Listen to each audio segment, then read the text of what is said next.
lot of people ask when I water test my lures. Well, I do in the summer. I have a lot of videos where they're tested, but right now it's spring in Maine. The ice is only 2 feet thick.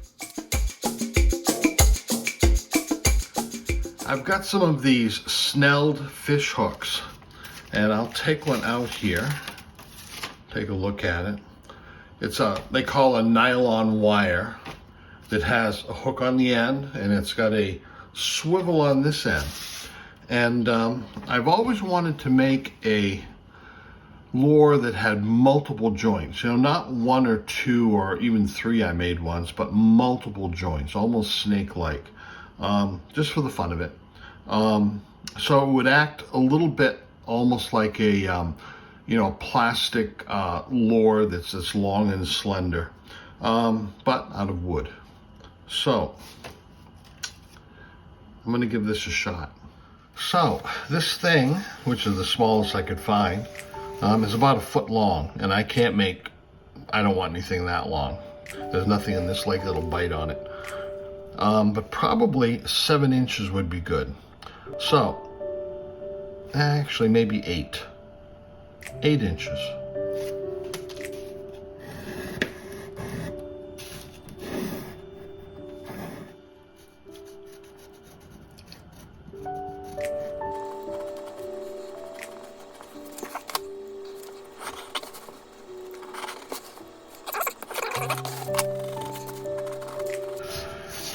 And the number of segments,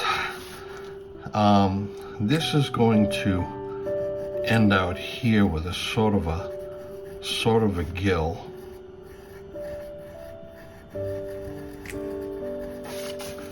Eye. And that leaves, so if one segment is actually here,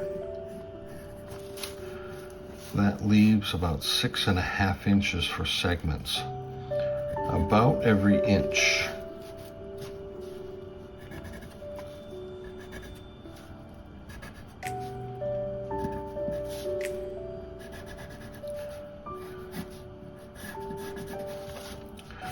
So we would have, not counting the head, 1, 2, 3, 4, 5, 6, 7, or 8 with the head.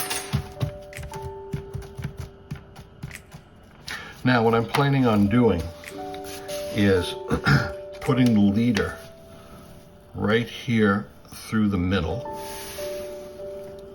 and having this act as the joints.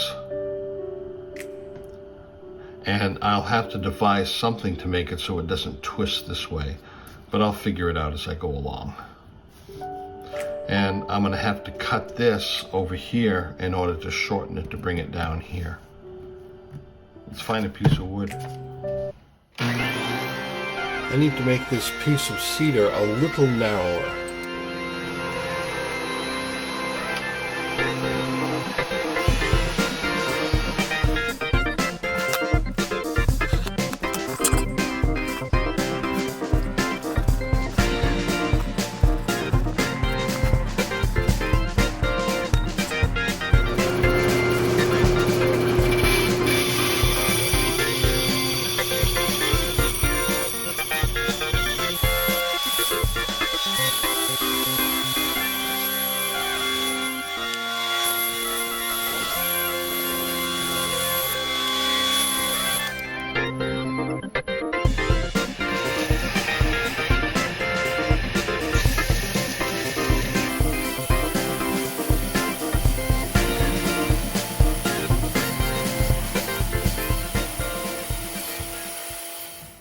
And the center line for my segments.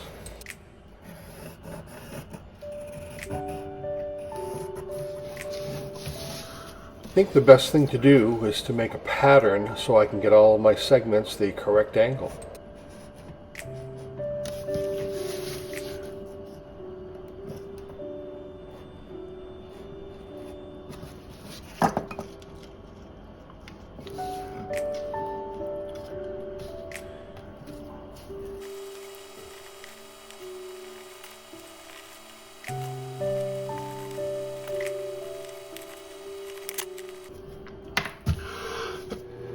And now to cut into them before the wood gets rounded.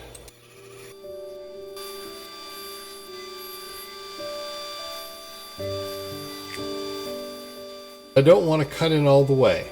I have to shape the wood first.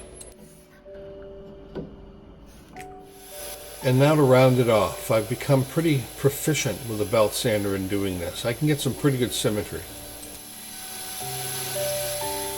There it is, roughed out. It looks more like a walking stick now because it's very static. Something that's shaped like this, that's this long, it should not be just a stick. And that's why there's going to be a lot of joints in here.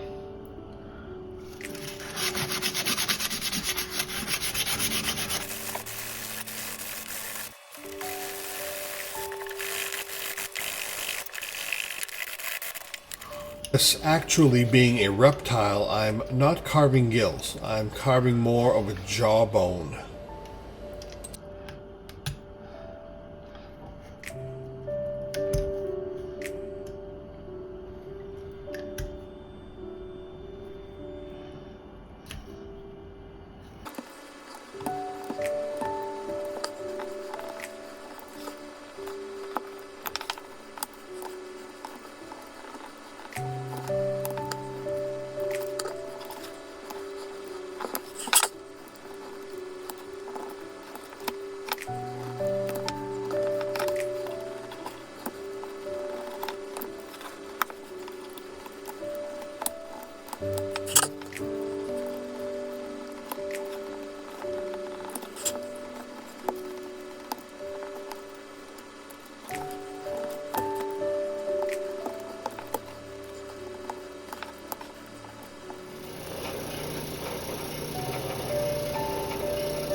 Now it's time to separate the segments. I'll just cut into them until they're almost ready to come apart, and then I'll take them apart by hand.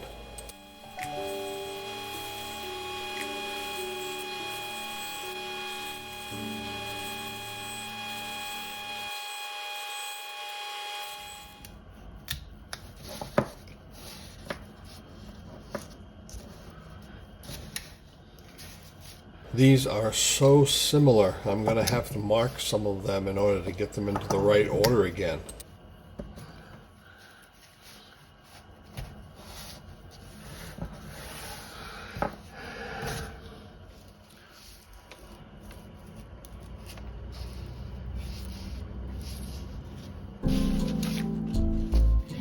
I have to make a small notch in the center, otherwise I'll never be able to start the drill on this sharp edge.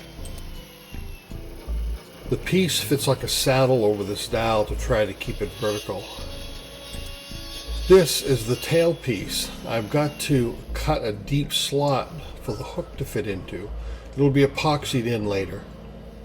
The swivel on this snell leader fits into a little slot in the end, so it's partially embedded. Everything gets a base coat of white.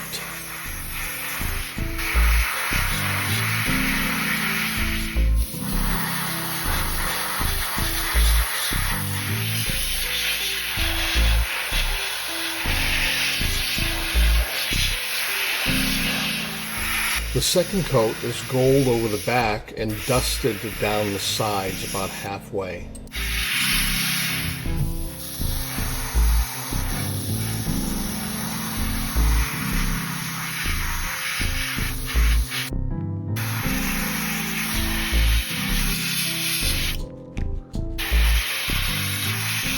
With cloth window screening put over each segment, sepia is saddled over the back and down the sides a little bit. The gold will show through as scale edges.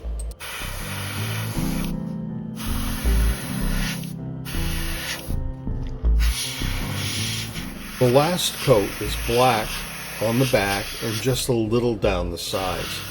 Because of the screen, the gold will still show through as scale edges.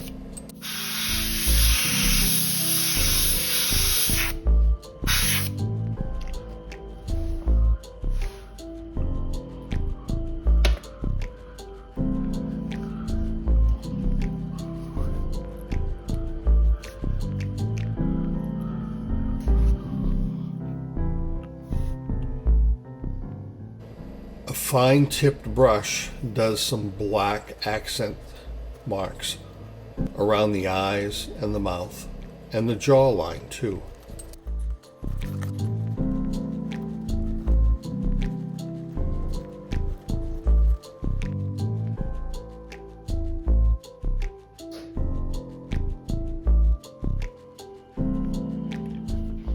And finally, a coating of UV resin. I won't make you watch all the segments. It was pretty darn tedious.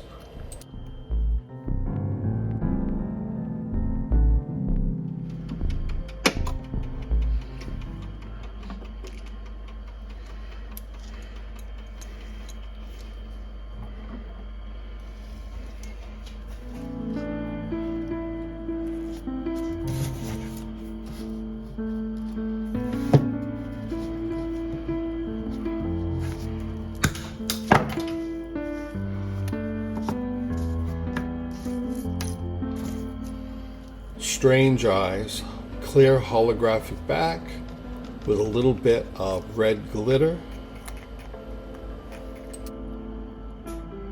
One drop makes a bubble, and there's the cornea.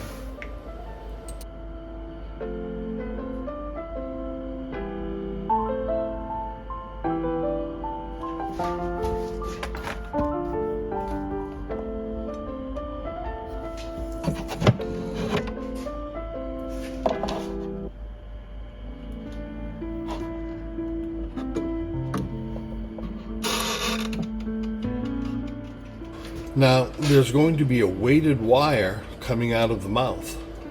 Remember, I didn't put any lead in this because it's kind of small, so I have to do something to keep it upright.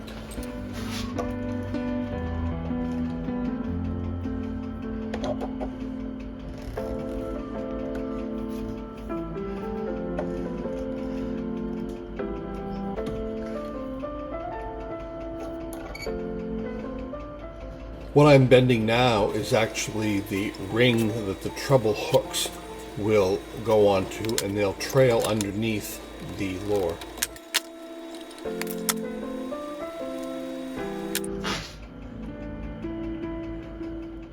The bend that will wrap it underneath the lure's belly.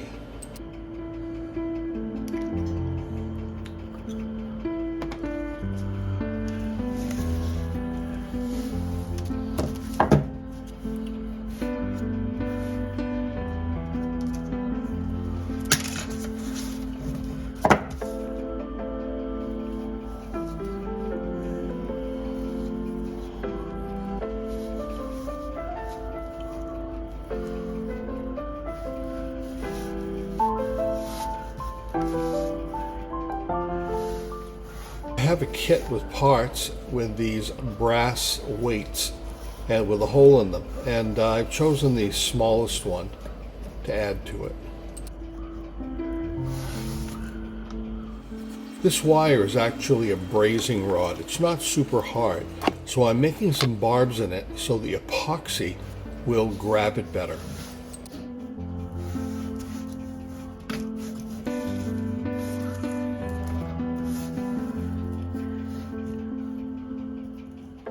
I've got to anchor all of this hardware into the head, so I'll mix up some epoxy and use that to hold it.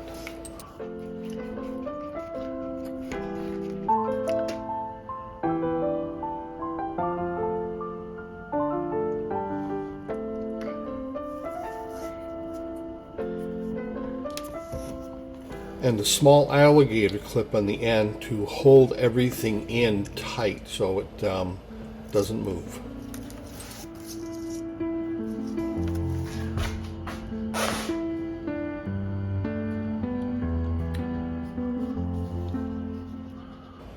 Here I'm using some braided fishing line to make the slotted pupils that reptiles often have. It's a way to do it and getting them fairly straight and even. A brush just doesn't work very good on these curved surfaces that are so small.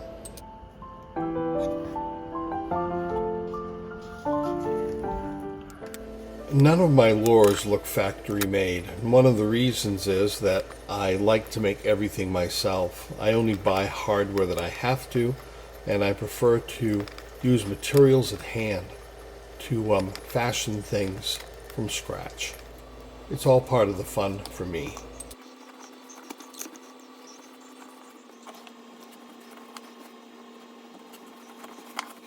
Finally, tying it all in by epoxying in the tail hook and hinge wire.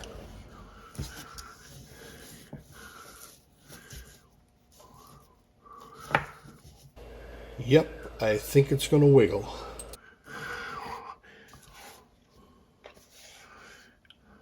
Except for the hooks, the eyes are one of the last things to do.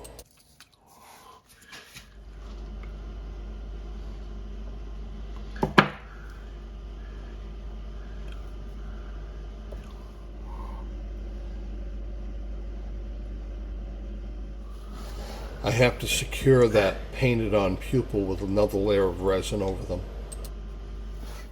I'm gluing on a little golden white strand of flashabou on either side of the lure, hoping that it'll go in line with the body as it wiggles back and forth.